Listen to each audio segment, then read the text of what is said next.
Hey everyone, welcome back to my channel. I'm excited for this video because I'm showing you a brand new subscription service from Altenew, as well as having a little crafty talk with you all. New for January 2020 from Altenew is this monthly gift to yourself called the Paint a Flower subscription. Many of you Altenew fans already know about the Build a Flower subscription, so what's the difference? First, the Build a Flower coordinates beautifully with your layering inks to give you dimensional flowers that you can die cut, mask, and arrange. The Paint a Flower contains outline images and beautifully coordinating sentiments for you to color with your favorite coloring medium. No need to fuss with steel dyes, masking, simply stamp, color, and create. I love coloring flowers, as you all know, so I hope I get to contribute card projects for Altenew for a long time featuring the monthly Paint a Flower set. Oh, and it comes at a lower price point as well, so if you're interested, make sure you check out the link in the description box or head over to my blog for more inspiration. I made two projects with a January Paint a Flower poppy, but I'll solely focus on the watercolor piece today.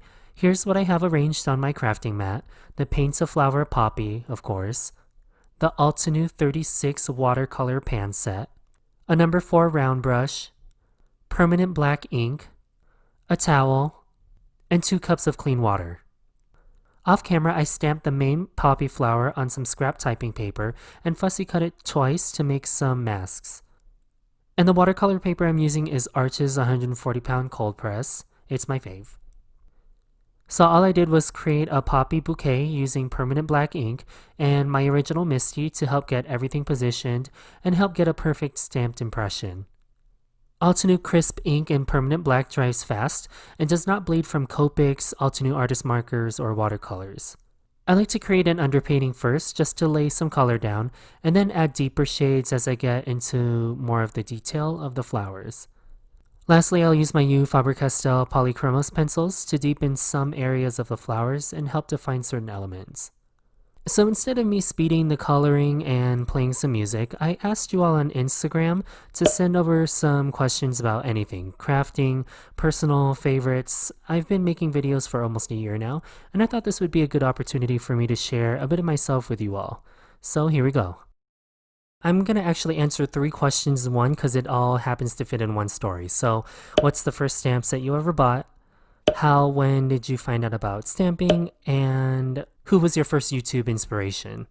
So my first YouTube inspiration, I remember I was looking for ways to make a card with products I already had. And at the time, I only had pattern paper.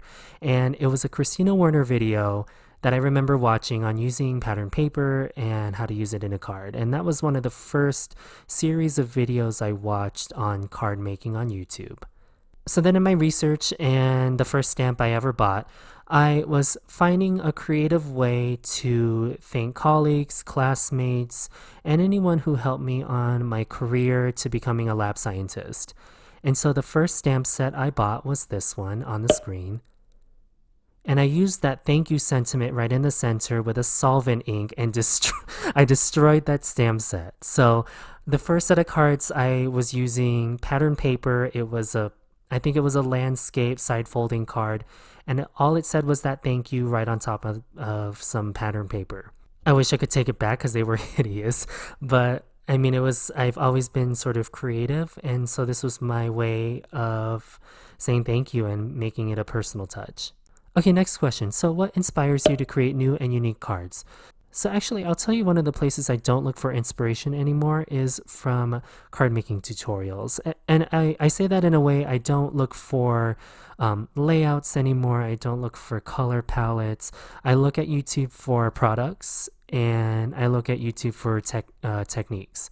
I'm starting to find that inspiration that I'm really proud to share actually comes from other artists. So artists such as pottery, cooking, makeup artists. I'm looking at these people who are really passionate about their work and taking elements of what makes them unique. And I think I did this one in a Altenew Educator Certification Program video Beyond Basic Backgrounds, where I took elements of cooking and embossing powder and sort of made an icing type card.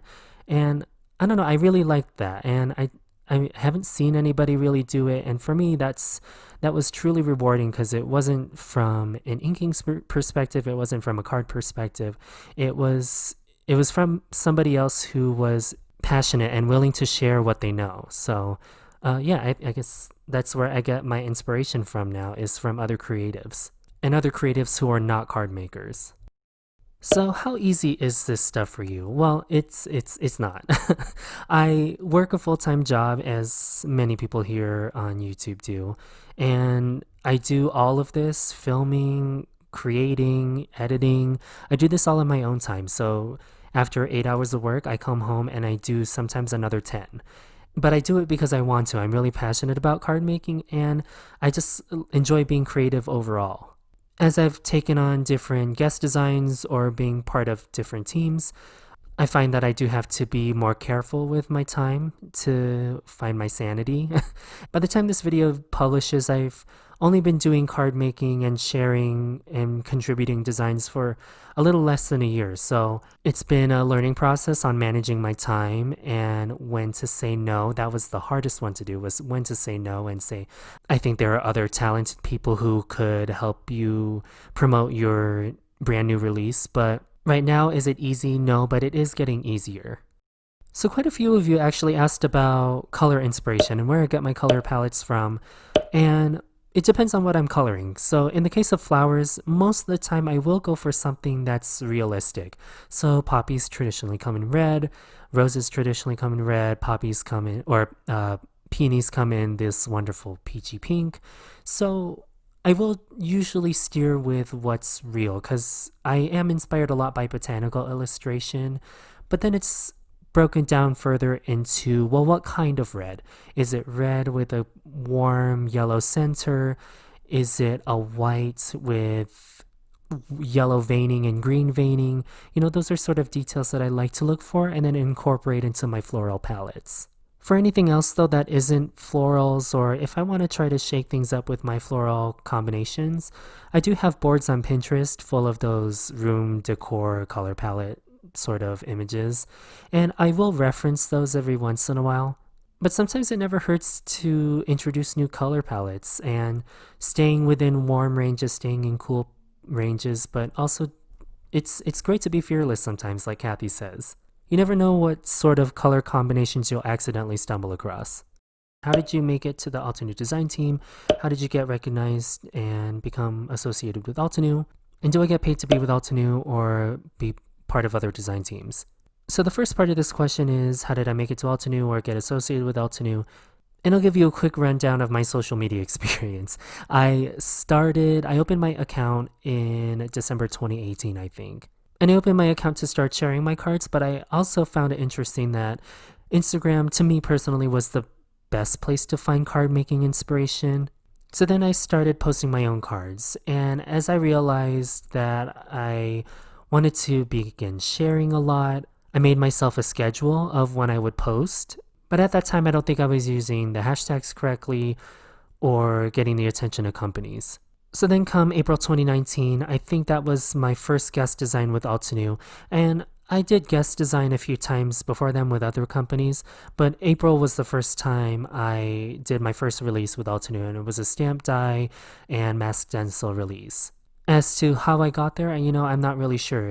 I think marketing directors or design team coordinators are looking for people who are going to represent the brand and who are able to sell. Because I think it's more than just creating pretty cards and making sure they're staged correctly and making sure that they're lit. You've got to be able to interact with people and be genuine and be kind. And most importantly, I think you have to be able to sell. One of the things I learned when I was a sales associate before I worked full-time as a lab scientist at a apothecary type bath and body store was that it was important to get products onto people and get them to demo it. So that means that you were putting lotion on them or you were taking them over to the sink and talking to them while they were washing their hands with the new hand soaps that you've got, right? So it's all about demoing and being able to market. So then on the second half of the cluster of questions, do you get paid to create for Altenew, or do people get paid to be on design teams? All companies have different criteria on what it takes to get paid. All of us who have blogs have affiliate disclaimers or are possibly affiliate marketers. That again could be its own video. But at the end of my description, in the description box, or at the end of any of my blog posts, you'll see that I have this affiliate disclaimer. And if you take the time to read that, it explains mostly what affiliate marketing is. And that is one way to get paid for being on design teams, or even just guest designing or designing on your own. You don't necessarily have to be part of design teams to participate in affiliate marketing, but it does help build your brand. With that being said, getting paid adds another layer of complexity to being your own personal marketing brand. I know this sort of strays from the question, but for me personally, I know that if I was going to start showing my voice, showing who I really am, is that this was all going to be tied to my name and my brand, and this doesn't just affect my card making, it affects my full-time career as well. So while being paid to make cards is a really great incentive, this is social media after all, and you do have to be careful of what you put out there. In the end, my designs are tied to my name. So while I do get paid for creating content in some cases, I've got to make sure that the quality that I put out there is worth paying for, and that the work that I put in there is what I'm actually earning. But while we're on this subject of getting paid, I will say that it does help sustain the livability of this channel.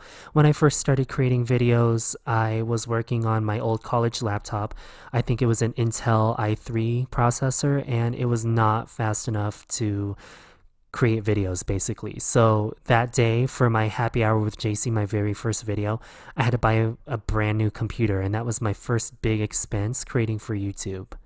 And then after 4 months, I realized I didn't like filming with my phone. So then I made the big jump and I bought myself a new camera. And then I didn't like the audio quality, so I got a new microphone. So these are all ways that I try to create better content for you all, something that is engaging and something that you all enjoy watching.